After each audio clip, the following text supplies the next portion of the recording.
জয়গুরু। পরমদয়াল শ্রী ঠাকুরের শ্রীচরণে জানাই ভূমিষ্ঠ প্রণাম। আপনাদের প্রতি প্রত্যেককে জানাই আনন্দিত জয়গুরু। আজকে নাম মাহাত্ম্য কথা আলোচনা করব। নামে সত্যি মানুষ কিভাবে উদ্ধার হয় সেই সম্পর্কে কিছু কথা আলোচনা করব। জীবনে চলার পথে এমন অনেক ঘটনা ঘটে থাকে যা মনের মণিকোঠায় চিরস্মরণীয়, চিরজাগ্রত হয়ে থেকে যায়। ঠাকুরের দেওয়া নাম বিশ্বাসের সঙ্গে করলে অসাধ্য সাধন হয়। আমার ব্যক্তি জীবনে কোনায় কোনায় তা অনুভব করি। কমলকান্ত মিশ্র এটা লিখছেন। বহু ঘটনা ধারার মধ্যে এমনই এক ঘটনার কথা তুলে ধরার চেষ্টা করছি। সময়টা 2015 সালের মাঝামাঝি। মালদার অমৃতি সৎসঙ্গ স্বস্তি শিবিরের এক জায়গায় বসে এক দাদা কান্না করছিলেন। জয়গুরু দিয়ে কান্নার কারণ জিজ্ঞেস করতেই তার কান্না আরও বেড়ে গেল। দু চোখ বেয়ে জলের ধারা গাল বেয়ে মাটিতে পড়ে। আমি তো কিংকর্তব্য বিমূঢ় হয়ে কিছুক্ষণ তার পানে অপলক নয়নে চেয়ে থাকি। এইভাবে কিছু মুহূর্ত কাটার পর চোখ মুছে ধরা গলায় তার নিজের পরিচয়, সমস্ত কথা ও কান্নার কারণ বলেন। তিনি কলকাতা হাইকোর্টের একজন অভিজ্ঞ উকিল। মালদা শহরে বাড়ি। কর্মসূত্রে 2 মেয়ে ও স্ত্রীকে নিয়ে কলকাতায় থাকেন। বড় মেয়ে শিয়ালদা কোর্টে ওকালতি করেন। ছোট মেয়ের স্নাতক ডিগ্রি নেওয়ার পর উচ্চপদস্থ চাকরির জন্য কোনো এক কোচিং সেন্টারে পড়ছে। এই তো গেল তার সাংসারিক জীবন। কিন্তু এরই মধ্যে ঘটল ছন্দপতন। গত 3 মাস আগে ছোট মেয়ে কোচিং সেন্টার থেকে বাড়ি ফেরার পথে এক ভয়াবহ দুর্ঘটনার কবলে পড়ে। বাসের সঙ্গে ধাক্কা লেগে মাথায় প্রচণ্ড চোট পায়। প্রচুর রক্তক্ষরণ হয়। রাস্তার এক পাশ থেকে অন্য পাশে রক্তের স্রোত বয়ে যায়। অচৈতন্য অবস্থায় পড়ে থাকে রাস্তার এক পাশে। কলকাতার ব্যস্তময় মানুষের নজর পড়লেও সময় অভাবে পাশ কেটে চলে যায় অনেকেই। বেশ কিছু সময় পরে ঘটনাচক্রে সেই সংস্থার আর এক ছাত্রীর নজরে পড়ে। তার গলায় ঝুলানো আইডেন্টিটি কার্ড দেখে তার পিতার নাম, ফোন নাম্বার পেয়ে সে তড়িঘড়ি ফোন করে। সেই সঙ্গে আশেপাশের লোকেদের সহযোগিতায় মেয়েটিকে নিয়ে যায় হাসপাতালে।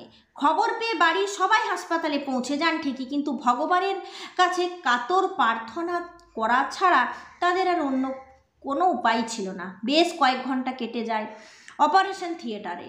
মাথার পিছনের অংশের খুলি ভেঙে গিয়েছে, রক্তক্ষরণ হয়েছে প্রচুর।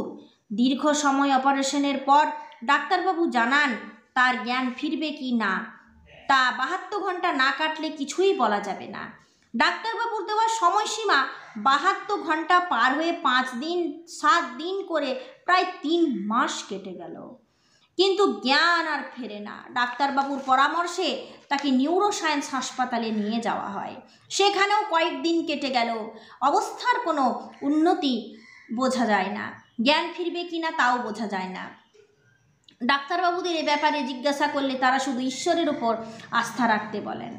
এমনই দুর্বিষহ পরিস্থিতির মধ্যে কোনো এক গুরু ভাইয়ের কাছে জানতে পারি পূজনীয় বাবাই দাদা নাকি মালদায় আসছেন। তার 100 দিনের পরিক্রমার অঙ্গ হিসেবে তিনি অমৃতি সৎসঙ্গ স্বস্তি শিবিরে পৌঁছান।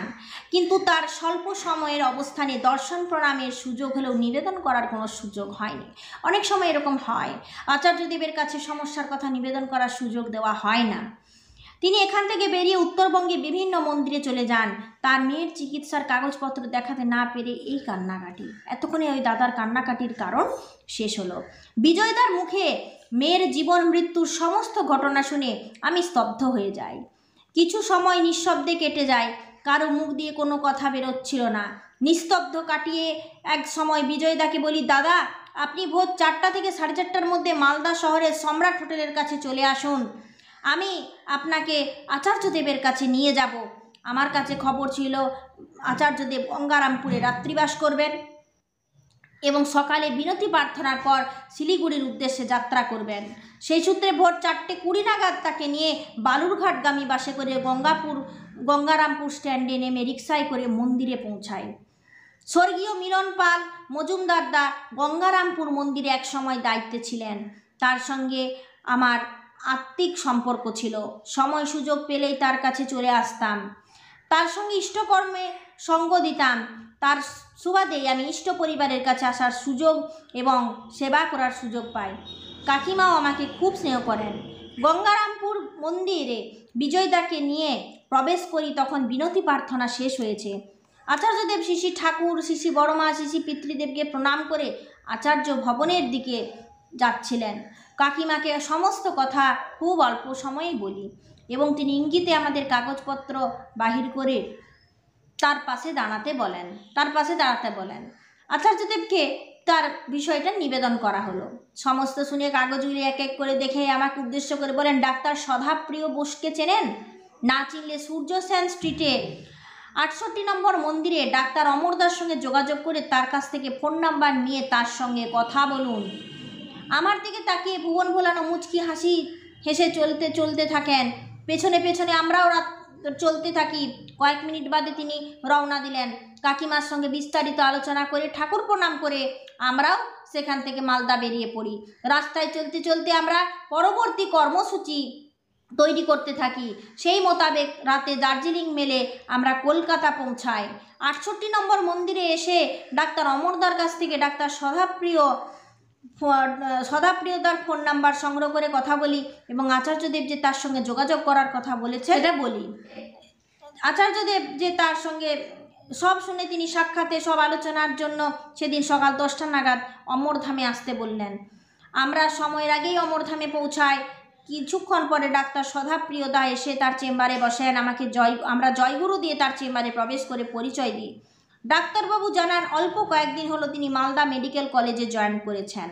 এরপর বিজয়দার মেয়ের চিকিৎসার সংক্রান্ত সমস্ত কাগজপত্র দেখতে থাকেন এবং জানান তিনি সেদিনই বিকাল 4টে নাগাদ নিউরো সায়েন্স হাসপাতালে বিজয়দার মেয়েকে দেখতে যাবেন। সেই সময় সবাইকে সেখানে উপস্থিত থাকার কথা বলেন। আমরা তার কথা মতো বিকেলের দিকে হাসপাতালে উপস্থিত হই। তিনিও সময় মতো এসে 3 মাস ধরে অচৈতন্য অবস্থায় থাকা বিজয়দার মেয়ের চিকিৎসার দায়িত্বে থাকা ডাক্তারবাবুর অনুমতি নিয়ে ওয়ার্ডে প্রবেশ করেন। এই মুহূর্তটা জানানোর জন্যই আমার এই প্রথম লেখনী ধারণ। বিভিন্ন সৎসঙ্গে আলোচনার সুযোগ পেয়ে বা অন্যান্য গুরু ভাইদের সঙ্গে গল্পেও আমার এই অবিশ্বাস্য ঘটনা তাদের জানিয়েছি।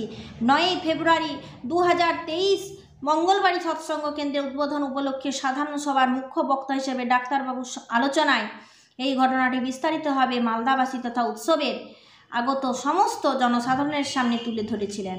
আমি ডাক্তারবাবুর পাশে দাঁড়িয়ে আছি। আমার ডান দিকে বিজয়দা, রোগীর ডান দিকে তার মা, বাম দিকে তার দিদি। আমরা 3 জন রোগীর পায়ের দিকে। সেই ওয়ার্ডে অন্যান্য রোগী লোকজন সকলের দৃষ্টি আমার দিকে। ডাক্তারবাবু মৃতপ্রায় সেই রোগীর বাম পায়ের বুড়ো আঙুল ছুঁয়ে মিনিট কয়েক চোখ বুজে নাম করলেন। চোখ খুলে বিজয়দাকে উদ্দেশ্য করে বললেন, মেয়ের নাম ধরে ডাকুন তো। বাবা ধরা গলায় ডাকলেন, বর্ষা, বর্ষা, বর্ষা মা। মুহূর্তের মধ্যে জাদুকরের জাদুর দণ্ড ছোঁয়ানোর মতো 3 মাস ধরে অচৈতন্য অবস্থায় পড়ে থাকা বর্ষা চোখ খুলল। তার চোখ দিয়ে গড়িয়ে এলো জলের ধারা। হাত ও পায়ের আঙুলগুলো নড়তে থাকলো। বাবা মাকে চিনতে পারছে বলে মনে হচ্ছে, কিন্তু গলা থেকে আওয়াজ বের হলো না।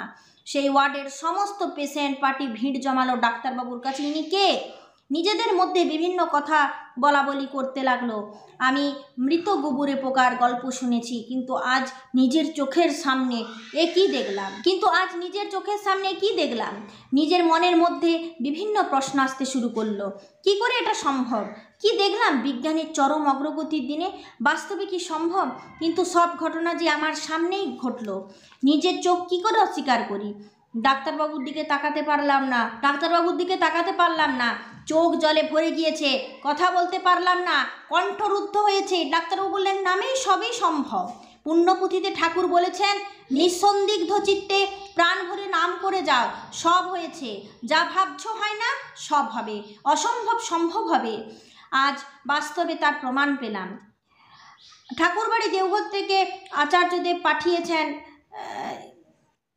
এই ঘটনা থেকে আমার ব্যক্তিগত উপলব্ধি, গভীর বিশ্বাসের সঙ্গে একাগ্রচিত্তে নিষ্ঠা সহকারে ঠাকুরের নাম করলে, তার দেওয়া পঞ্চনীতি যজন যাজন ইষ্টভীতি সস্তয়নী সদাচার এসব পালন করলে সমস্ত রকম দুঃখ কষ্ট অভাব অভিযোগ থেকে পরিত্রাণ পাওয়া সম্ভব।